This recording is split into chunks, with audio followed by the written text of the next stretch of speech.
വിശുദ്ധ പൗലോസ്ലിഹ കൊളോസസുകാർക്ക് എഴുതിയ ലേഖനം 2-ാം അധ്യായം 8 മുതൽ 17 വരെയുള്ള വാക്യങ്ങൾ.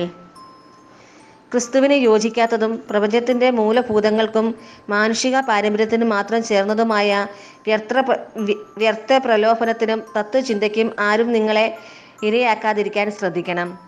ദൈവത്വത്തിന്റെ പൂർണ്ണത മുഴുവൻ അവനിൽ മൂർത്തീഭവിച്ചിരിക്കുന്നു. എല്ലാ ആധിപത്യങ്ങളുടെയും അധികാരങ്ങളുടെയും ശിരസ്സായ അവനിലാണ് നിങ്ങളും പൂർണ്ണത പ്രാപിച്ചിരിക്കുന്നത്. അവനിൽ നിങ്ങളും പരിച്ഛേദന സ്വീകരിച്ചിരിക്കുന്നു.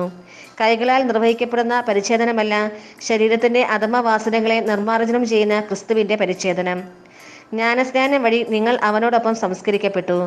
മരിച്ചവരിൽ നിന്ന് അവനെ ഉയർപ്പിച്ച ദൈവത്തിന്റെ പ്രവർത്തനത്തിലുള്ള വിശ്വാസം നിമിത്തം നിങ്ങൾ അവനോടുകൂടെ ഉയർപ്പിക്കപ്പെടുകയും ചെയ്തിരിക്കുന്നു. നിങ്ങൾ പാപങ്ങൾ നിമിത്തം മൃതരും ദുർവാസനകളുടെ പരിച്ഛേദനം നിർവഹിക്കാത്തവരുമായിരുന്നു. ദൈവം നിങ്ങളെ അവനോടുകൂടെ ജീവിപ്പിക്കുകയും നമ്മുടെ എല്ലാ പാപങ്ങളും ക്ഷമിക്കുകയും ചെയ്തു.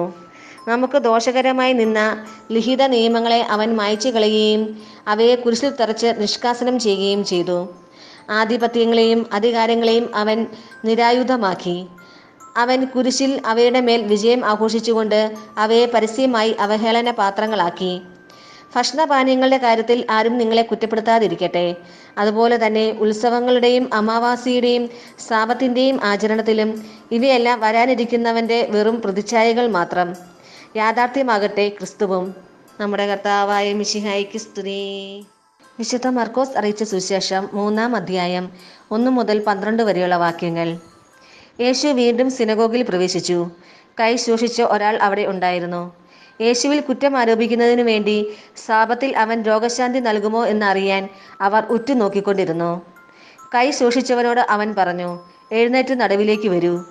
അനന്തരം അവൻ അവരോട് ചോദിച്ചു, സാപത്തിൽ നന്മ ചെയ്യുന്നതോ തിന്മ ചെയ്യുന്നതോ, ജീവൻ രക്ഷിക്കുന്നതോ നശിപ്പിക്കുന്നതോ ഏതാണ് നിയമാനുസൃതം? അവർ നിശബ്ദരായിരുന്നു. അവരുടെ ഹൃദയകാഠിന്യത്തിൽ ദുഃഖിച്ച് അവരെ ക്രോധത്തോടെ നോക്കിക്കൊണ്ട് യേശു അവനോട് പറഞ്ഞു, കൈ നീട്ടുക. അവൻ കൈ നീട്ടി. അത് സുഖപ്പെട്ടു. ഫരിസേയർ ഉടനെ പുറത്തേക്കിറങ്ങി യേശുവിനെ നശിപ്പിക്കുവാൻ വേണ്ടി ഹെരോദോസ് പക്ഷക്കാരുമായി ആലോചന നടത്തി. യേശു ശിഷ്യന്മാരോടുകൂടെ കടൽ തീരത്തേക്ക് പോയി. ഗലീലയിൽ നിന്ന് ഒരു വലിയ ജനക്കൂട്ടം അവനെ അനുഗമിച്ചു. യൂദ, ജെറുസലേം, ഇദുമയ എന്നിവിടങ്ങളിൽ നിന്നും, ജോർദാന്റെ മറുകരയിൽ നിന്നും, ടൈർ, സീദോൻ എന്നിവയുടെ പരിസരങ്ങളിൽ നിന്നും ധാരാളം ആളുകൾ അവന്റെ പ്രവൃത്തികളെക്കുറിച്ച് കേട്ട് അവന്റെ അടുത്തെത്തി. ആൾത്തിരക്കിൽപ്പെട്ട് ഞെരുങ്ങാതിരിക്കുന്നതിന് അവൻ ശിഷ്യന്മാരോട് ഒരു വള്ളം ഒരുക്കി നിർത്താൻ ആവശ്യപ്പെട്ടു.